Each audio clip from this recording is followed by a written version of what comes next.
તો આગળ વાત દિલ્હીની, ક્યારે દિલ્હીની અંદર 11 વર્ષની બાળકી ઉપર કૃત્ય કરવામાં આવ્યું છે, ખરાબ કૃત્ય કરનાર અને તેને આરોપીને જ્યારે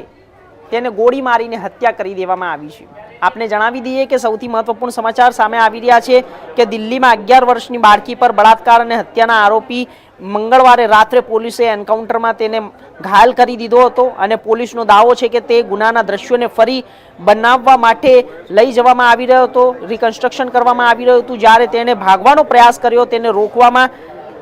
આવતા જ તેને પગમાં ગોળી મારી દીધી હતી અને હોસ્પિટલમાં દાખલ કરવામાં આવ્યો હતો અને પીડિતે જ્યારે એક ફુગ્ગા વેચનાર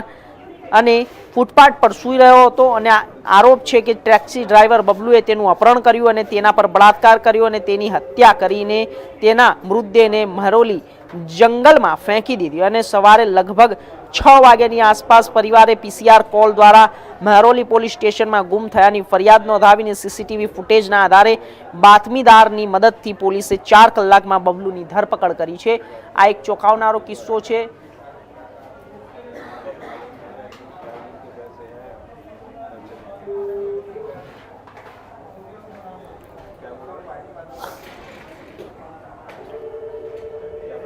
તો આગળ વાત કરીશું કે જ્યારે મહારાષ્ટ્રની અંદર વરસાદ